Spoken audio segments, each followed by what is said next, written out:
Greetings, Starfighters. Welcome back to Season 4 of Shameless Cashgrab. Well, with no plot summaries on the back of this case like there were for the Mill Creek ones, I actually kind of already said everything that needed to be said about tonight's movie, Streets of Blood, at the end of the previous episode for Operation Endgame. So I'm going to take this opportunity to do a refresher, or if this somehow happens to be your first episode, explaining how this little show works. See, this video portion you're seeing right now with me holding up the DVD like this and it shadowing my face because we don't have the most professional lighting operation here. You know, I mean, we're literally doing this on no budget. The camera's being propped up with a Pringles can. The video portion, this part you're seeing right now, is me before I've seen the movie. And then the audio portion, which starts with the title card for the season, and then, you know, various screenshots from the movie, is me after I've seen the movie. It's me talking about it. It's not really a review, so, you know, I wouldn't want to be, you know, confused with people who actually do reviews, people like Linkara, SF Debris, Renegade Cut, etc. It's initial reactions plus jokes. I mean, I guess it's a little bit like the Nostalgia Critic, except I'm not completely full of myself, and at least I try to put a little thought into the jokes. Hashtag burn. But, next movie, Streets of Blood, Val Kilmer, 50 Cent, Sharon Stone. And if this happens to be your first episode, you know, go back and watch some of the other ones. Some of those episodes are pretty good. Some of them. Fucking hell, it's like as soon as I opened Audacity, my nose started running. Okay. Alright, so I have now watched Streets of Blood from 2009, which was filmed in 2008. So I may have been a bit off in referring to this set as 2010s movies. Whoops. Well, I guess late 2000s action movies works just as well. Anyway. Plot summary courtesy of Letterboxd. A police officer's partner has died during Hurricane Katrina, but he later discovers that his partner may have been murdered.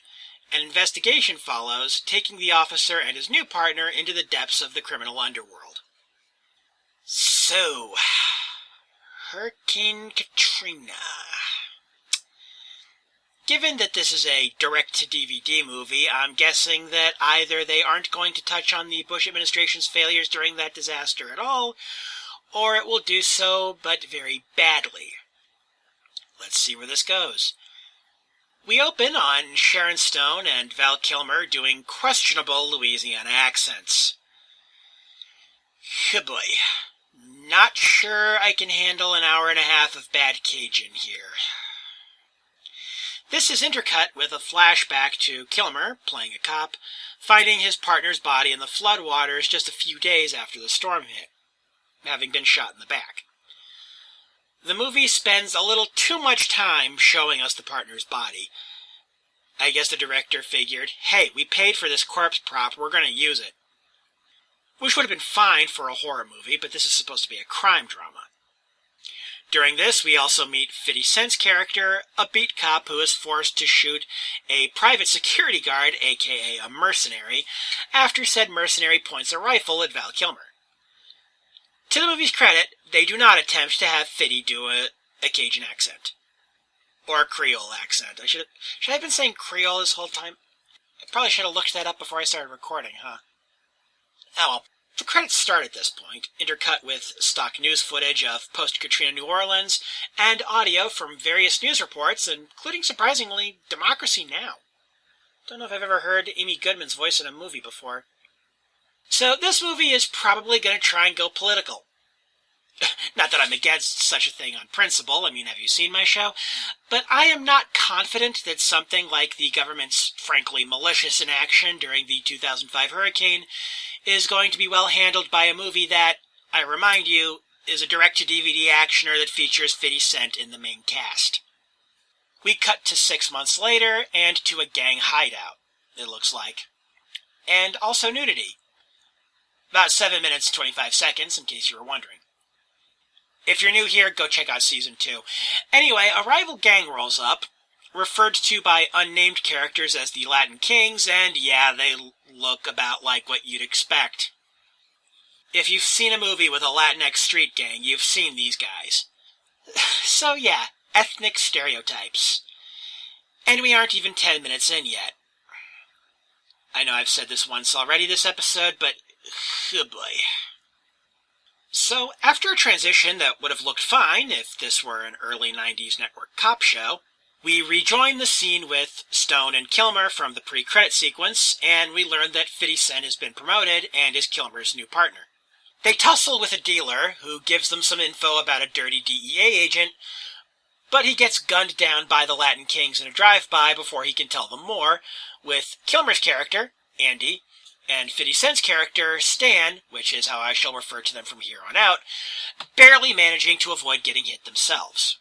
We cut to Stan talking to Nina, Sharon Stone's character, a police psychiatrist, the latter asking questions about Andy that leads me to believe she thinks Andy was behind his own partner's murder. This is likely a red herring, though I suppose we can't rule it out, as Andy was willing to shoot the dealer from earlier before the Latin Kings got to him first. But what's really important about this scene is that 50 Cent can't act. I think the thing that stands out the most to me about his performance, if you can call it that, is how often he talks through his teeth. I don't know if I can properly convey this through an audio medium, but I'm going to try. I am going to say a sentence and just not move my teeth at all. My teeth will remain closed. But what's really important about this scene is that 50 Cent can't act. Okay, it's not quite that bad, but it's close. So after all of this, the crooked DEA agent gets shot after a boring but mercifully short car chase sequence by what seems to be two other dirty cops. So the movie just dispensed of one antagonist before we even knew anything about them. That's just bad storytelling. And after this, we meet Stan's family, including 3 children literally loud enough to almost drown out his dialogue. Also his wife, who, at least to my eyes, does not look like someone who has had 3 kids. Like, if she were one of those actresses who can afford a personal trainer and exercise equipment that costs more than I make in a year, I could buy it, but this is supposed to be the stay-at-home mom of a Louisiana police detective. We cut back to the scene of the dead DEA agent and Michael Bain, or Bain. I've been seeing this guy's movies for like 30 years, and I still don't quite know how to pronounce his name. From Aliens and the first Terminator. Yeah. Anyway, enters the picture as an FBI agent. I could go into the plot-relevant stuff that's happening in this sequence, but honestly, it is just so uninteresting, it is leaving my brain as quickly as it enters it. The 2 cops who killed the DEA agent are still on the scene, claiming self-defense. Though one of the 2 is just so cartoonishly dirty, it's amazing he doesn't just have the words "dirty cop" on his t-shirt. A Black Lives Matter protester would watch this movie and go, "Don't you think that's a little on the nose?" Things converge when Andy and Stan confront the 2 officers who shot Delacroix. Oh, that's or Delacroix as they say in the movie. That's the DEA agent. And Andy makes it clear that he expects their cooperation in helping him find out what Delacroix had been up to before getting shot, unaware, or at least not caring, that it wasn't self-defense. We go back to Nina, and the more she talks, the worse her southern accent sounds. Why not just have Sharon Stone talk in her regular voice and have her be from out of state, like they did with 50 Cent? They establish in the flashback that he'd transferred to New Orleans from Chicago a few days before Katrina hit. Anyway, after all of this, we get a really uncomfortable sequence involving the 2 dirty cops and a pair of sex workers that only just barely avoids going full-on rape scene, but even still goes on way the fuck too long.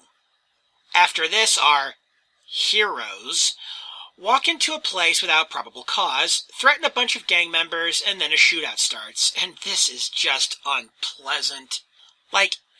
The guys getting shot are established as criminals, but the movie has the leads invent a story about why they went into the building in the first place. In the real world, that's called a cover-up.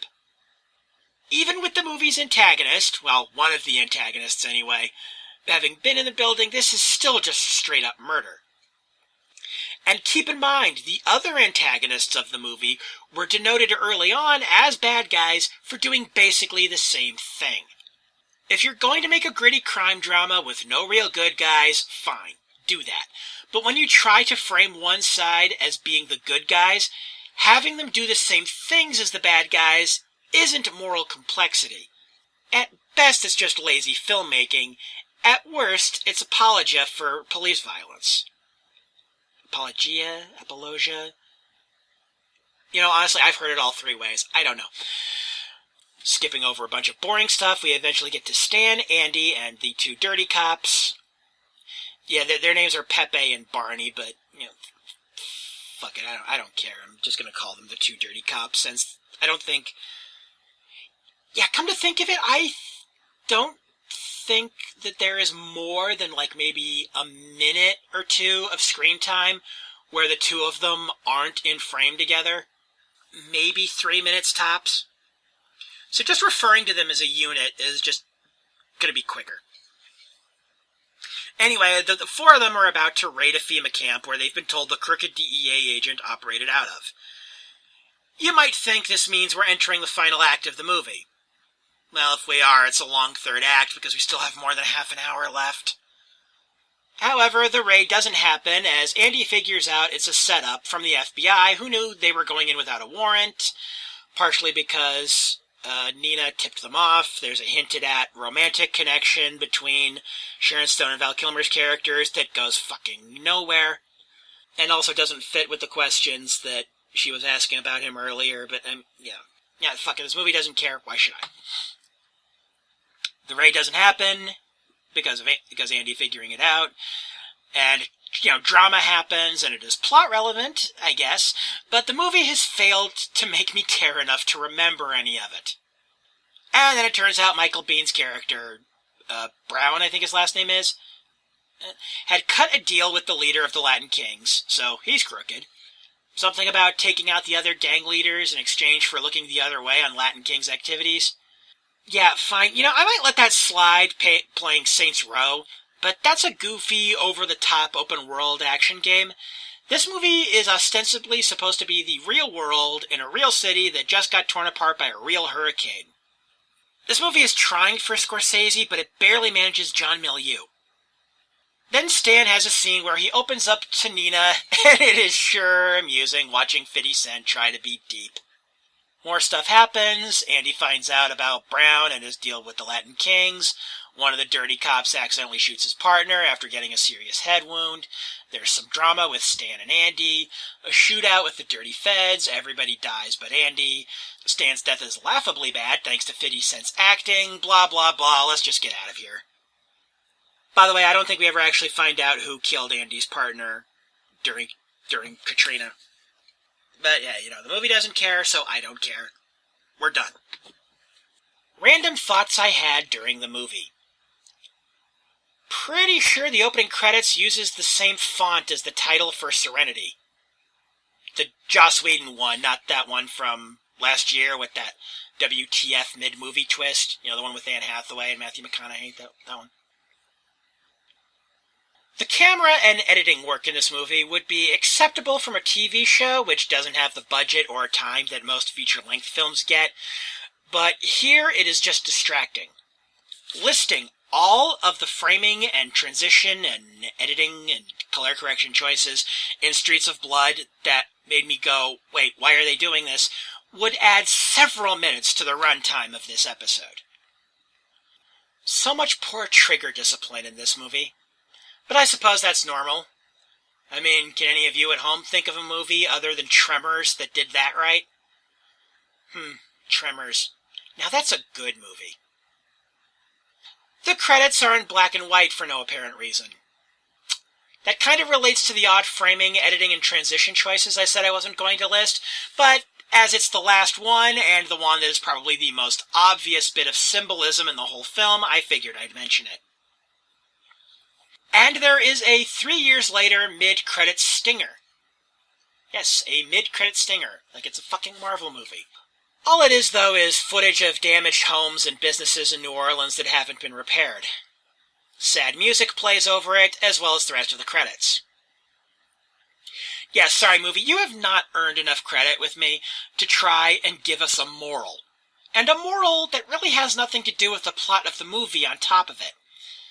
That'd be like if Batman v Superman had ended with a montage of 9/11 first responders who were still waiting on their benefits.